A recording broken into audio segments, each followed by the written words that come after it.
नमस्कार, स्वागत है आपका फेडरल देश में। मैं हूं नीलू व्यास। आज stand up comedian Kunal Kamra की खबर सुबह से चल रही है। कल उन्होंने रात को करीब 18 से 19 घंटे पहले एक वीडियो किया, जिस वीडियो में उन्होंने उप मुख्यमंत्री जो महाराष्ट्र के हैं एकनाथ शिंदे, उनको गद्दार बोला और एक गाने के लहजे में उन्होंने बोला कि गद्दार है और उनको रिक्शा वाला बोला। जैसे कि कॉमेडियंस अपने अपने भाषा में और सौम्य तरीके से कभी गाकर कभी किसी कविता के माध्यम से बोलते हैं। तो जैसे ही उन्होंने एकनाथ शिंदे को गद्दार बोला, उसके बाद एकनाथ शिंदे गुट के जो शिव सैनिक थे वो आए और उन्होंने जो खार में जो स्टूडियो है, मैं ये भी कह दूं वो कुणाल कामरा का स्टूडियो नहीं है, लेकिन वो एक ऐसा स्टूडियो था जहां पर सारे स्टैंड अप कॉमेडियंस जाकर और प्रोग्राम करते थे। लेकिन उस स्टूडियो को तहस नहस कर दिया। शिव सैनिक गए, उन्होंने खूब कुर्सियां तोड़ी, उस स्टेज को जहां पर खड़े होके कुणाल कामरा और तमाम कॉमेडियंस प्रोग्राम करते थे, उस स्टेज को भी उसका सत्यानाश कर दिया। पूरी सीढ़ी में स्टूडियो के कागज ही कागज नजर आ रहे थे और सब फैला कर रख दिया। अभी कुछ घंटे पहले कुणाल कामरा ने कहा कि हमने टेम्परेरली अपने काम को बंद कर दिया है। लेकिन सवाल ये उठता है कि क्या कॉमेडी और ह्यूमर की दुनिया के लिए इस समय एक बहुत बड़ा चैलेंज है? क्या आपके लिए कविता बोलना, कॉमेडी करना, क्या ये मुश्किल होता जा रहा है प्रेजेंट रेजीम में? आज इसी पर हम चर्चा करेंगे। हमारे साथ राजीव निगम है, जो कि देश के जाने माने स्टैंड अप कॉमेडियन है, किसी परिचय के मोहताज नहीं है। घर घर में चप्पे चप्पे पर राजीव निगम का नाम लोग जानते हैं कि वो कौन है। स्वागत है, thank you so much for joining.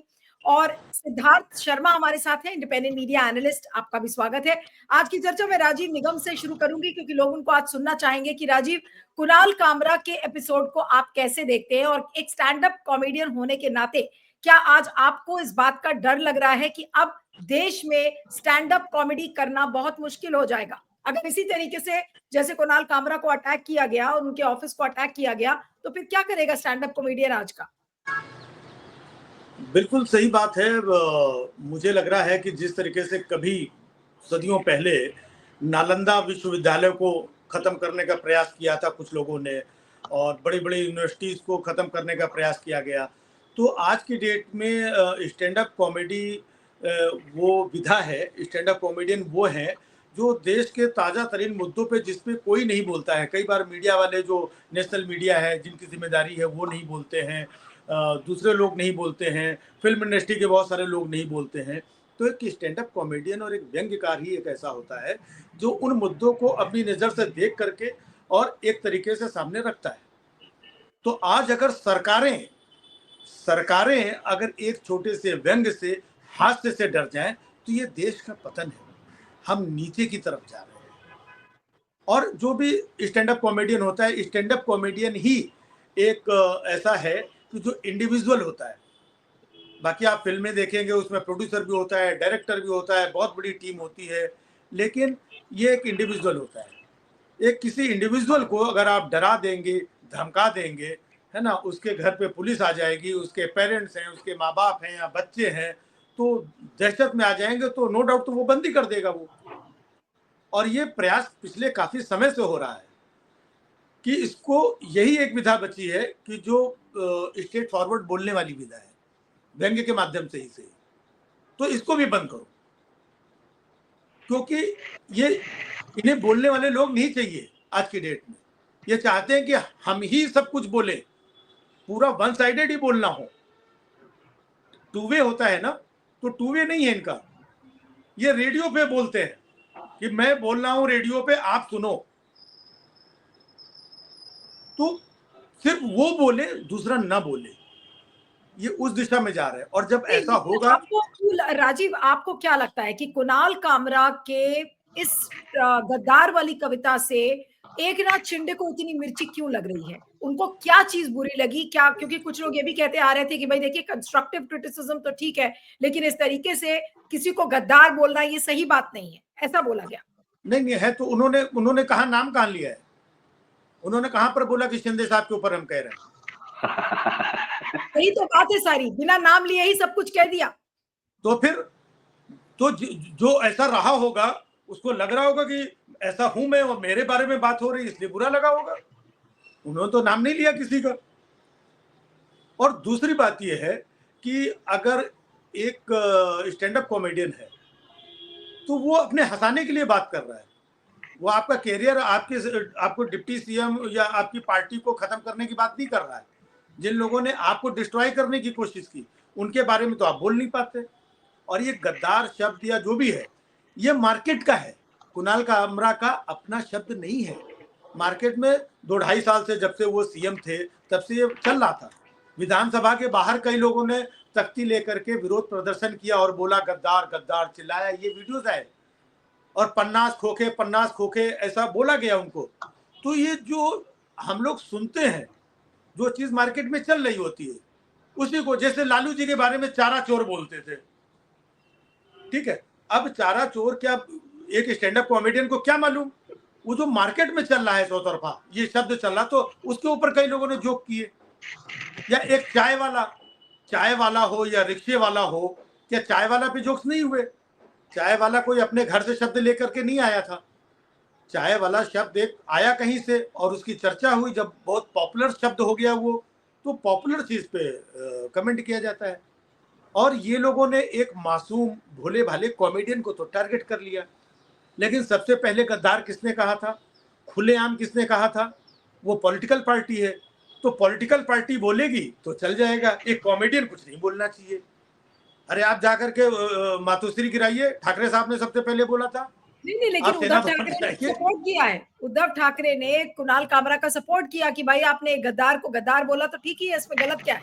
तो मैं वही कह रहा हूं कि अगर वो समर्थन कर रहे हैं तो आप ठाकरे साहब का मातोश्री गिराइए जाकर के, आपके अंदर हिम्मत है, आप उनका शिवसेना भवन गिराइए जाकर के। आप उनसे कुछ नहीं बोल पाते क्योंकि आपको मालूम है हो सकता है कि कल को खुदा ना खास्ता हमको फिर इधर आना पड़े। पॉलिटिक्स में सब होता है, तो हम इनसे पंगा न लें। ये एक मिल गया है कुणाल कामरा नाम का एक सिंगल आदमी, इसको डांट भी दो, इसको हड़का भी दो, इसके बारे में कुछ भी बोल दो, ये बेचारा क्या कर लेगा। तो हमेशा से मजलूमों पे, गरीबों पे, असहायों पे हमेशा से आक्रमण होता रहा है और शक्तिशाली लोग जो पावर में है वो लोग कर रहे हैं। लेकिन आज का आपको अपने करियर के लिए डर लगता है, जिस तरह से कुणाल कामरा के स्टूडियो पर अटैक किया गया, उन्होंने कुछ बोला और हो सकता है कि बहुत लंबे समय से कुणाल कामरा के ऊपर दाग लगाकर लोग बैठे रहे होंगे कि भाई अब मौका आएगा तो इनको हम दबोच लेंगे। आज वो मौका उनको मिल गया, उन्होंने दबोच लिया। बिल्कुल वैसे ही है। अगर कुणाल कामरा के हम पीछे की भी बहुत सारी चीजें उठा के देखें, कोई भी आदमी पढ़ा लिखा आदमी है, काबिल आदमी है, वो अपने देश से प्यार करता है, उसको बाउंड्रीज, लिमिटेशन सारी चीजें मालूम है, कभी कोई ऐसी बात नहीं करेगा वो। लेकिन ये जिस तरीके की बात हुई, मैं आपको कम से कम 50 शोज ऐसे दिखा सकता हूं जिसमें इससे ज्यादा टिप्पणियां नेताओं के ऊपर हुई हैं। मैंने खुद ऐसे कई शोज किए हैं। ये होता था, ये एक्सेप्टेबल था कि पॉलिटिक्स के लोग हैं, ऐसा है वैसा है, ये वो पैरोडी, ये सब होता था। अब एक्सेप्टेंस नहीं है, अब इनको ये लगने लगा कि एक पैरोडी से मेरा करियर हिल जाएगा। और या तो दूसरी चीज ये है, मैं पहले भी बोल चुका कि अब इनकी मार्केट वैल्यू शायद उतनी नहीं बची है, मार्केट में कहीं नहीं दिख रहे हैं, न्यूज में, मीडिया में। तो इनको लगा होगा यहाँ से एक ये हमको एक लाइन मिल गई है, चलो इसको झाड़ पोंछ करके मार्केट में फेंकते हैं।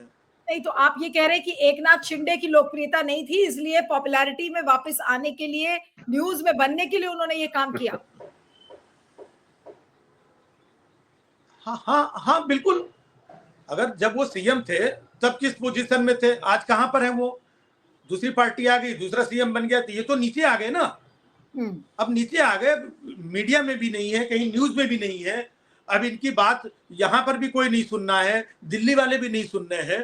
तो कहीं ना कहीं से मुझे ऐसा लगता है कि अपनी मार्केट और चीजें मीडिया में चमकाने के लिए आज सारा दिन उनकी बात हो रही, कल से बात हो रही है और 2-4 दिन बात होगी उनके बारे में, तो उनका नाम फिर से रिकॉग्नाइज हो रहा है चारों तरफ। तो अपने फायदे के लिए इसका इस्तेमाल किया उन्होंने। नहीं, तो आप ये कह रहे हैं कि उन्होंने अपने फायदे के लिए, शिंदे साहब ने ये कुणाल कामरा के ऊपर इस तरीके का अटैक करवाया ताकि वो केंद्र सरकार को कोई ना कोई मैसेज दे सके, आप ये कह रहे हैं? नहीं, उनको वो काफी दिन से कुछ चीज ढूंढ रहे होंगे, उनके पास ऐसा कोई कंटेंट मिल नहीं रहा था, यहाँ से मिल गया। तो जहां से मिल गया उनको कुणाल कामरा से लेना देना नहीं है, उनको इत्तेफाकन कुणाल कामरा से वो मटेरियल मिल गया, ये कहीं और से मिल जाता, किसी दूसरे पोएट से मिल जाता, किसी फिल्म से मिल जाता, किसी दूसरे के स्टेटमेंट से मिल जाता, तो वहां से उठा करके ले आते। और मैंने शिंदे साहब का तो कोई स्टेटमेंट भी नहीं सुना है कि उन्होंने कभी कहीं पर कहा हो कि मैं बहुत आहत हो गया हूं और मुझे गद्दार बोल दिया, अरे मैं क्या करूं, मैं ऐसा। उनको तो हमने कहीं रोते चीखते चिल्लाते परेशान होते तो देखा नहीं है। ये उनकी टीम के लोग माहौल बनाने के लिए। और आप सोचिए, लॉ एंड ऑर्डर संभालना सीएम का काम होता है। लॉ एंड ऑर्डर को पुलिस के सामने खड़े होकर के ब्रेक किया, सत्ता में होते हुए। तो ये सत्ता को चुनौती दे रहे हैं, ये फडणवीस साहब को चुनौती दे रहे हैं। उनको बताना चाहते हैं कि भाई साहब देखो, हम भी है तोड़ फोड़ कर सकते हैं, कुछ भी हम लोग चिल्लम हम कुछ कर सकते हैं, तो प्लीज इधर देखो। आप कह रहे हैं कि एकनाथ शिंदे ने आज एक तरीके से देवेंद्र फडणवीस को चुनौती दी है इस काम को करके। हाँ, मतलब अपने आप को चर्चा में रखने के लिए कि भाई देखो हम भी हैं, ऐसा मत समझो कि अपना कुछ ये नहीं है, मैं भी हूं। अभी देखिए 2 डिप्टी सीएम है मैडम, 2 डिप्टी सीएम है। एक डिप्टी सीएम अलग लाइन पे चल रहे हैं, सीएम अलग लाइन पे चल रहे हैं, और दूसरे डिप्टी सीएम अलग लाइन पे चल रहे हैं, क्योंकि तीनों लोग अलग अलग बैकग्राउंड से आए हुए हैं। सीएम बोलते हैं कि जो लोग उपद्रवी लोग हैं, जिन्होंने नुकसान किया है, उनको हम कब्र से भी खोद के निकाल लेंगे और उनसे हम भरपाई करेंगे। दूसरी तरफ सरकार में डिप्टी सीएम है शिंदे, इनके खुद के आदमी पुलिस के सामने होते हुए तोड़ फोड़ करते हैं। अब सीएम साहब नहीं बोल रहे कि हम उपद्रवियों से पैसे रिकवर करेंगे। दूसरे डिप्टी सीएम है, उन्होंने बोला कि मुसलमानों के ऊपर अगर कोई अत्याचार होगा, गलत करेगा, तो मैं खड़ा हूं। वो उनकी अपनी विचारधारा उधर है, इनकी अपनी इधर हो गई, ये वाली सीएम साहब की अलग हो गई। तो सारे लोग अपनी अपनी सत्ता, सीट, कुर्सी, वजूद बचाने के चक्कर में मासूम पंखियों का, कुणाल कामरा जैसे लोगों का शिकार कर रहे हैं। बिल्कुल। आप बने रहिएगा मेरे साथ, मैं आपके पास वापस आऊंगी क्योंकि मुझे पूछना है आपसे कि ये जो स्टैंड अप कॉमेडियंस का भविष्य क्या है और क्या लेकिन दूसरा सवाल है सिद्धार्थ, मैं अब आपके पास आती हूँ कि क्या कुणाल कामरा को जेल भेजा जा सकता है? एफआईआर तो उनके खिलाफ दर्ज हो गई है, वो बेचारे वो अपना काम भी बंद करके बैठ गए हैं। गद्दार क्या बोला कि उनके रोजी रोटी पर, उनके पेट पे एकदम एक तरीके से लात मार दी गई है। तो क्या अब जेल हो सकती है? क्योंकि बहुत दिनों से लोग इंतजार में थे कि उनके खिलाफ कुछ ना कुछ ऐसा एक्शन किया जाए, क्योंकि वो बहुत ज्यादा फड़फड़ा रहे थे। सत्तारूढ़ पक्ष तो उनको यही देखेगा कि भाई इतनी आलोचना कर रहे थे, लो अब मौका आ गया, आपने उनको पकड़ लिया। तो क्या उनको जेल होगी या हो सकती है? जी सिद्धार्थ। जी, मेरे ख्याल से अगर कुणाल कामरा को जेल में डालेंगे तो कुणाल कामरा सबसे पहले जज साहब के सामने कहेंगे कि ये गद्दार शब्द तो अनुराग ठाकुर जी निकाले थे दिल्ली चुनाव में, गोली मारो गद्दारों को, तो सबसे पहले उनको पकड़िए, बाद में हमको जेल में डालिएगा। तो मतलब ये इतना आसान नहीं है। और मेरे ख्याल से राजीव भाई को तो हम टीवी पर बचपन बहुत सालों से मैं देख रहा हूँ, कई बार तो उनकी बातों को हम लोग यूट्यूब वगैरह पे देखते हैं। बहुत अच्छा लग रहा है कि आज आपके कार्यक्रम में हम साथ में आ रहे हैं। तो सबसे पहले तो अगर कोई सरकार मजाक से डर जाए तो इसका मतलब वो सरकार खुद मजाक हो जाती है, क्योंकि आप अगर मजाक से डर गए तो आप खुद ही मजाक हैं। हुआ ये है नीलू जी, असल में ग्रॉक ने पूरे भाजपा इकोसिस्टम का बेड़ा गर्क कर रखा है। ना वो झूठ उगल सकते हैं अब, ना वो सच को निगल सकते हैं। ग्रॉक ने ऐसा फंसा दिया है। अब क्योंकि ग्रॉक को तो आप जेल में डाल नहीं सकते, उसको तो आप सजा दे नहीं सकते, तो चलो किसी कॉमेडियन को पकड़ लेते हैं। ऑस्ट्रेलिया को हम नहीं हरा सकते, तो चलो जिम्बाब्वे को जाके पीट आते हैं। तो दुनिया भर में अभिव्यक्ति की स्वतंत्रता मूल अधिकार है, सबको पता है। कामरा ने सिर्फ कुछ अभिव्यक्ति की, उसने कोई गतिविधि तो की नहीं। गतिविधि पर भले रोक लग सकती है, अभिव्यक्ति पर तो कभी रोक लगती नहीं है। और अभिव्यक्ति की स्वतंत्रता का लाभ बीजेपी का इकोसिस्टम सबसे ज्यादा उठाता है। जब वो मनमोहन सिंह को रेनकोट पहना देता है, जब वो कपड़ों से लोगों के शिनाख्त करवा लेता है, जब बिहार के लोगों के डीएनए पर सवाल कर देता है, जब अनुराग ठाकुर गोली मारो गद्दारों को बोलते हैं, तो ये तो बीजेपी इकोसिस्टम खुद जब अभिव्यक्ति की स्वतंत्रता का लाभ उठाता है। तो आपने जब दूसरे को बाउंसर मारा तो आपका बारी आएगा तो दूसरा आपको बाउंसर मारेगा, तो आप डर क्यों रहे हो? आप बाउंसर मारा तो आप डर क्यों रहे हो? आप बाउंसर को खेल लीजिए। तो बीजेपी, हुआ यह है कि बीजेपी के साथ दिक्कत यह है कि वो कुछ विशेष प्रतीकों को चुनकर उनको हड़का कर बाकी लोगों को डराने की कोशिश कर रही है। कोई एक सिंबल को उठा लिया, उसको हड़का दो, वो हड़क जाएगा तो बाकी लोग शायद डर जाएंगे। इसीलिए सब बहुत आश्चर्य होता है। आपका टीम आपका आपका मैं चैनल कल परसों देख रहा था, आपने सुब्रमण्यम स्वामी जी का इंटरव्यू किया था, वो बीजेपी के हैं। उन्होंने जितना मोदी जी पर बोल दिया है ये व्यक्तिगत जीवन पर, उसमें तो बीजेपी को सबसे पहले मोदी जी को जो है इसको सुब्रमण्यम स्वामी को जेल में डालना चाहिए। तो वो क्या करती है, उनको तो डाल नहीं सकती, तो उल्टे वो क्या कर देती है कि राहुल गांधी की संसद सदस्यता खत्म करवा देती है। सबको पता है नीरव मोदी कौन है, ललित मोदी कौन है। भारत का पैसा लेके वो चले गए हैं इंग्लैंड, उनको आप वापस ला नहीं सकते। तो चलो केजरीवाल के घर पर पहुंच जाओ, 4 मफलर मिल गया, पैसा कुछ भी नहीं मिला, उसको गबन का केस उसके ऊपर डाल दो। तो और सबसे बड़ी बात है, और कुछ लोगों का, मेरे ख्याल से बीजेपी के इकोसिस्टम के लोगों का, खास करके समर्थकों का, ये एक वाजिब सवाल हो सकता है कि कोई हमको इस तरह से मतलब अपशब्द कैसे कह सकता है। कोई अपशब्द कहा, इसीलिए तो हमने बीजेपी वालों ने हंगामा किया। तो सबसे पहले बड़ी बात है कि भाजपा के इकोसिस्टम के लोग राम को भी मानते हैं, रामायण को भी मानते हैं, उनको जाके रामायण पढ़ लेना चाहिए।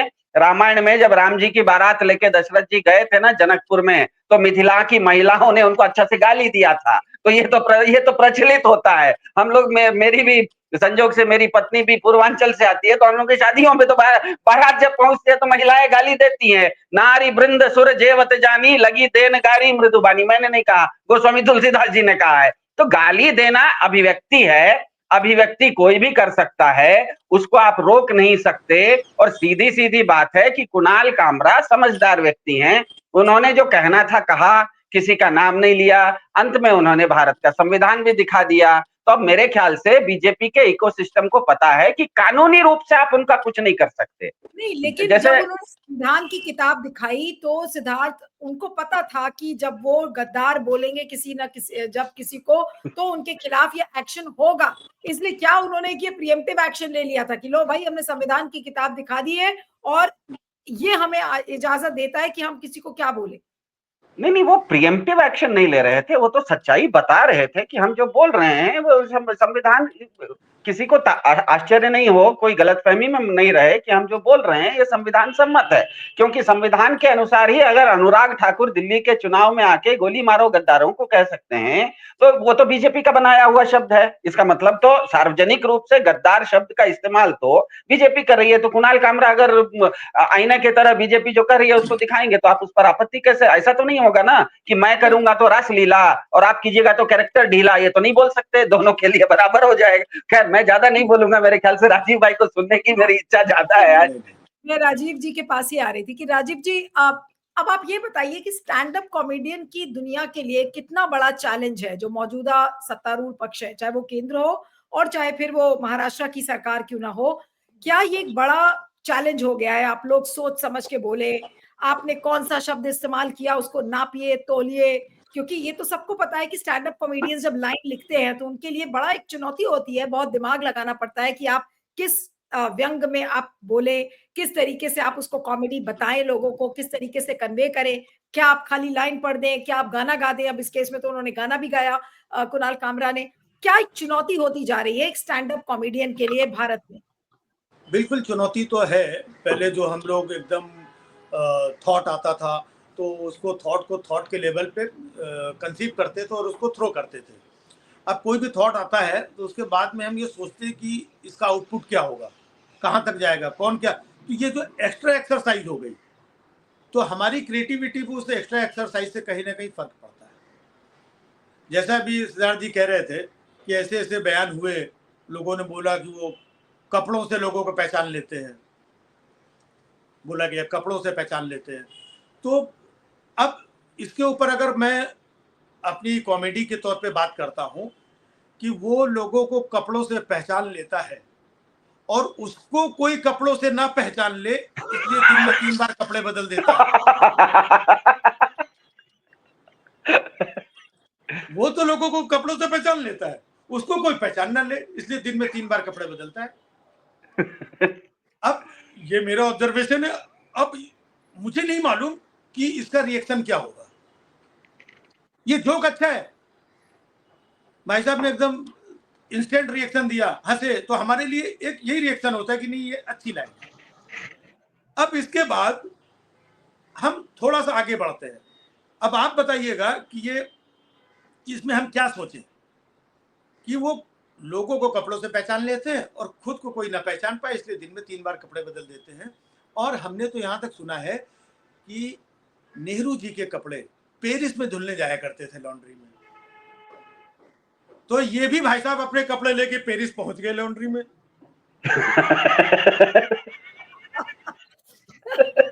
तो पेरिस वालों ने मना कर दिया कि भाई साहब आपके कपड़े नहीं धो पाएंगे अब, क्योंकि इन कपड़ों में जो दाग लगे हुए हैं ये दुनिया की कोई लॉन्ड्री नहीं धो सकती है।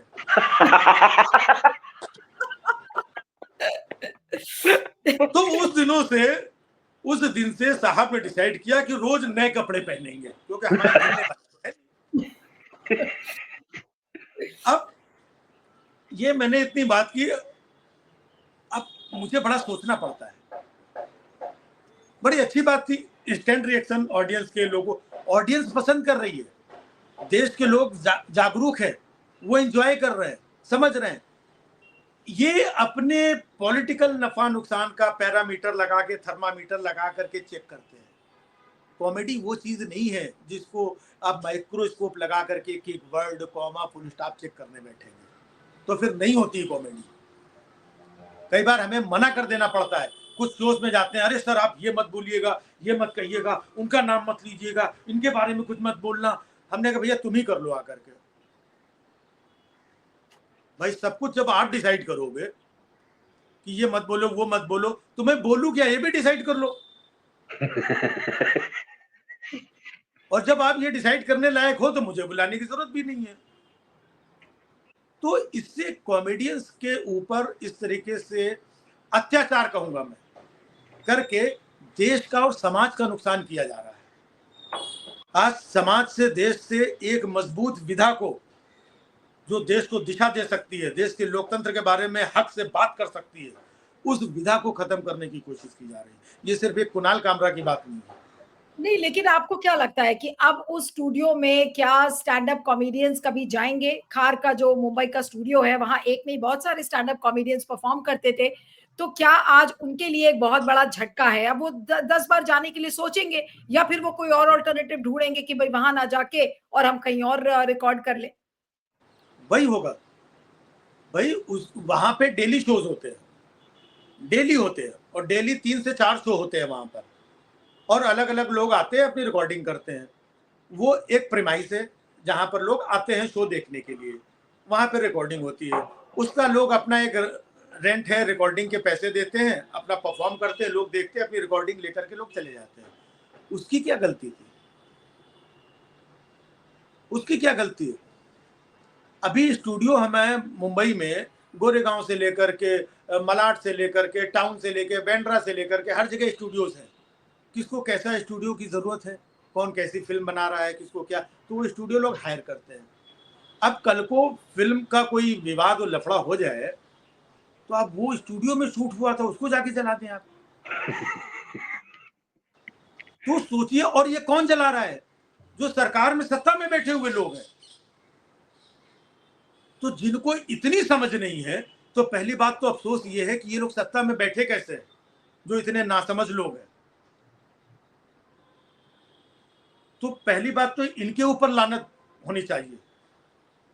गद्दार शब्द तो फिर मतलब अगर देखा जाए तो छोटा पड़ता है। जो नासमझ है, जो इतने बड़े प्रदेश को चला रहे हैं, लॉ एंड ऑर्डर और जिम्मेदारियां सब जिसके कंधे पर है, वही खुलेआम खड़ा होकर के तोड़ फोड़, और ये वो मारो काटो, उसको पकड़ लो, ढूंढो इसको, किधर है, तेरे को मारेगा। ये पुलिस क्या कर रही है? लॉ एंड ऑर्डर क्या कर रहा है? साहब ये आप कुणाल कामरा के बारे में नहीं बोल रहे हैं, ये आप अपनी पोजीशन दिखा रहे हैं, सत्ता की नाकामी दिखा रहे हैं। जहां पर लॉ एंड ऑर्डर कुछ नहीं है, दिन दहाड़े किसी को मारने की बात की जा रही है, किसी का घर तोड़ा जा रहा है, स्टूडियो तोड़ा जा रहा है। तो जो जिसकी सत्ता है, तो ये आपकी सत्ता की नाकामी हो गई ना। वो तो एक परफॉर्मर था, उसने परफॉर्म किया, अच्छा लगा नहीं लगा, ये एक डिस्कशन का विषय हो सकता है, उसको अलग लेवल पे डिस्कस किया जा सकता है। लेकिन लॉ एंड ऑर्डर को हाथ में लेना, तोड़ फोड़ करना, और उसको मारने के लिए ढूंढ रहे हैं लोग। मतलब एक व्यक्ति को, एक कॉमेडियन को आप मार देंगे, तो अगर उसने कहा तो वो जायज हो जाएगा आपका? मतलब एक शब्द आप बर्दाश्त नहीं कर पा रहे हैं, और किसी की जिंदगी और मारने के लिए आप घूम रहे हैं। दोनों का कंपेयर करके देखिए, किसी को एक शब्द उसकी भावना और कॉमेडियन ने कही, पूरा देश पब्लिक नहीं देख रही है।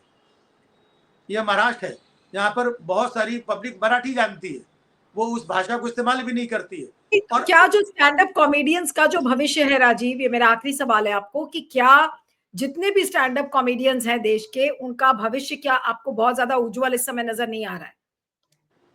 नहीं, ये अभी तो छोड़िए, ये पिछले काफी समय से उज्जवल नजर नहीं आ रहा था। कुछ लोग तो उज्जवल निकम के पीछे छिपे हुए थे, लेकिन सबके पास उज्जवल निकम जैसे लोग नहीं होते हैं, तो उनका भविष्य उज्जवल नहीं होता है। है ना? बहुत सारे कॉमेडियन ऑलरेडी किनारे लग चुके हैं, उन्होंने बोला बाबा ये सब नहीं करना यार, परिवार पालना ये सब छोड़ो। बहुत सारे लोग घर बैठ गए, बहुत सारे लोग दूसरा काम करने लगे, बहुत सारे लोगों ने पॉलिटिकल कॉमेडी छोड़ दी। आप बताइए देश में आज 4 लोग, ये तो हम लोग हैं कुछ ईश्वर की जो वो डटे हुए, क्योंकि हमें देश से प्यार है, इस विधा से प्यार है, एक अच्छी बात से प्यार है, इसलिए हम लोग डटे हुए हैं। भाई सिर्फ ये नहीं है, हमारा भी बहुत नुकसान हुआ। मेरा मेन काम था कि मैं लाइव शो परफॉर्म करता हूँ, यहाँ से 4 पैसे आते हैं, वहां से 4 पैसे आते हैं, कल यहाँ परफॉर्म कर रहा हूँ, मेरे कितने सारे शोज सब कैंसिल करवा दिए। इवेंट वाले जो शो लेकर के आते हैं वो बोल देता अरे नहीं नहीं यार, ये तो एंटी आदमी है, इसको शो मत दो। कहीं पर हमको वेन्यू नहीं मिलता है, हमें कोई शो करना तो फला अच्छा इनका राजीव, नहीं नहीं नहीं, वो जगह स्टूडियो खाली नहीं है ना, ये डेट खाली नहीं है, दूसरा डेट बता दो। जो भी स्टैंड अप कॉमेडियन अगर सरकार के खिलाफ बोलता है तो उसके या तो शो कैंसिल कर दिए जाते हैं, और या तो फिर उसको वेन्यू मिलता ही नहीं है। हाँ, ये हो रहा है। और दूसरी चीज, जैसे आपने भी बोल दिया मैडम, ये शब्द भी ठीक नहीं है कि सरकार के खिलाफ। खिलाफ क्या होता है? सरकार हमारी है, सरकार तो हमारी है ना, हम अपनों के खिलाफ कैसे बोलेंगे? कि सरकार से सत्ता से सवाल पूछने वालों के लिए आप सवाल ही पूछ रहे हैं। यस, खिलाफ जैसा कुछ नहीं है, खिलाफ क्यों बोलेंगे भाई? आप भी अपनी, वो भी अपने, वो भी अपने, वो भी अपने, सरकार सब तो अपनी है, उसी उसमें हम जी रहे हैं। हम खिलाफ का मतलब हम इनके अगेंस्ट आके कुछ हम एंटी एक्टिविटीज, एंटीनेस, वैसा थोड़ी है। लेकिन अगर कोई बात सच है तो उस बात को हमें कहना तो पड़ेगा। हमारा एक जोक होता है, आज जैसे औरंगजेब की बात चल रही है, आप सुनिएगा, तो औरंगजेब पे, अच्छा आपको औरंगजेब से बड़ा प्यार है, आपको, अरे किसको औरंगजेब से प्यार है? हमें एक आदमी दिखा दीजिए देश में कि जो औरंगजेब से प्यार करता हो।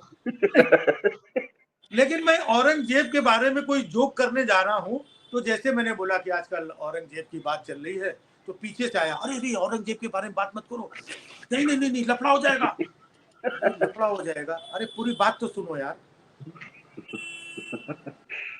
हमने कहा औरंगजेब के बारे में कोई फिल्म बना रहा है, कोई कह रहा है उसकी कब्र खोद दो, कोई गालियां दे रहा है, कोई कह रहा है कि उसकी कब्र पे शौचालय बना दो, कोई कुछ बोल रहा है, कोई कुछ बोल रहा है। हमने कहा औरंगजेब चारों तरफ से घिर चुका है,